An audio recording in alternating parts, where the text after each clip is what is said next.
Hi, my name is Melissa van Dijk, and in this video I will show you how to use different dark spot correcting serum. Now, in case you're wondering, I have the old packaging and the new version includes the same ingredients. It's just that the packaging has changed and it now looks like this, so you can still follow this specific guide.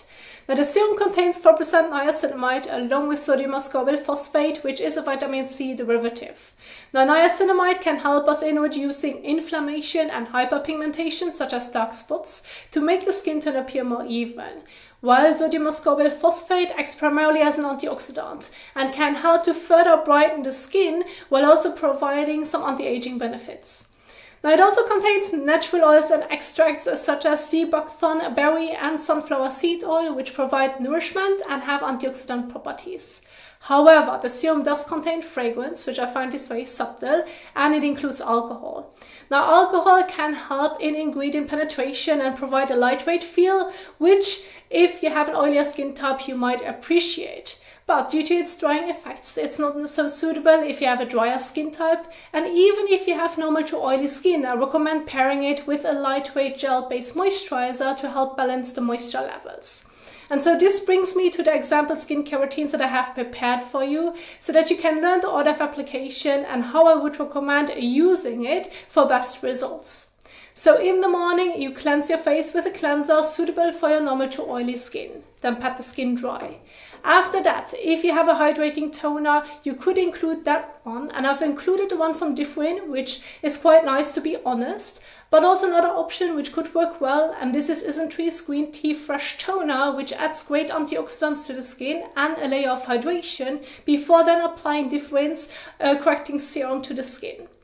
Then you have two options. So you can either use your moisturizer if you spend the day indoors or have barely any sun exposure, or follow with your favorite sunscreen. Both options I've included are again best for normal to oily and even acne-prone skin. For the evening skincare routine, it can essentially stay the same, and you will also be able to remove your sunscreen and makeup with the suggested morning cleansers.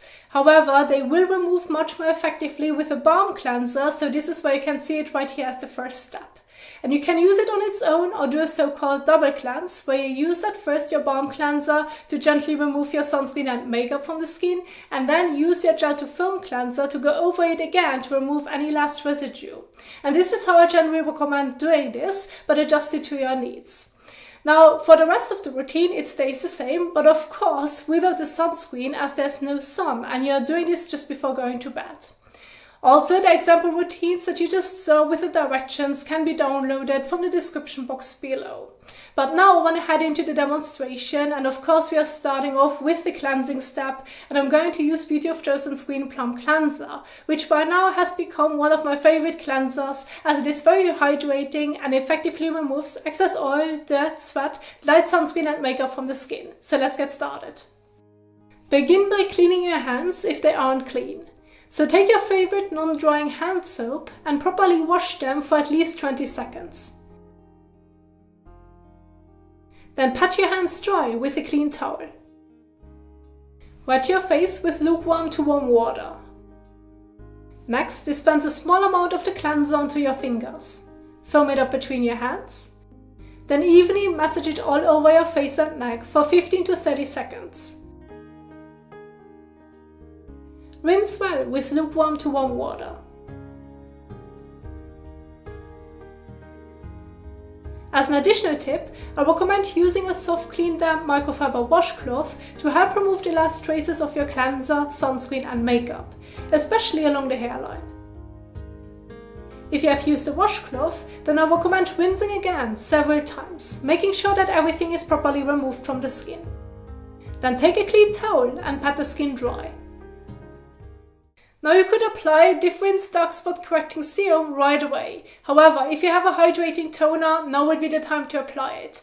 And for this demonstration, I'm using Isntree's Green Tea Fresh Toner, which contains 80% green tea extract, which has anti-inflammatory, antibacterial and antioxidant properties, making it an ideal choice to use along this serum.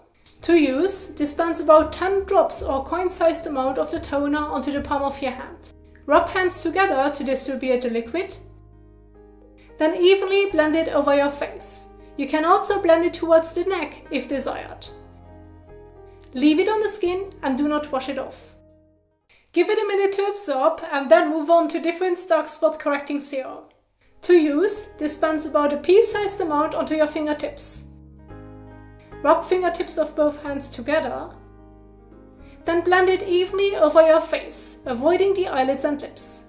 You can include the neck if desired. Again, leave it on the skin and do not rinse it off. You can stop right here, however, as already mentioned in the beginning, using the serum on its own can be a bit drying, and therefore I recommend using a lightweight moisturizing gel afterwards so they can add back the hydration the serum took away. And I recommend using something like CeraVe's Ultralight Moisturizing Gel or the Ordinary Natural Moisturizing Factors plus beta-glucan, which you can apply all over your face, or only on the areas where you feel the need for extra surface hydration, so adjust it to your needs. Dispense a pea to a bean-sized amount onto your fingertips. Blend fingertips of both hands together, and then blend it evenly to the areas you feel the need. Again, leave it on the skin and do not wash it off, and that's basically it. However, if you're heading outdoors, you would layer your sunscreen on top to protect the skin from a damaging UV rays. But I will leave it right there for this demonstration, and remember the example routines along with many more tips are available for you to download in the description box below. And thank you so much for watching and happy skincaring!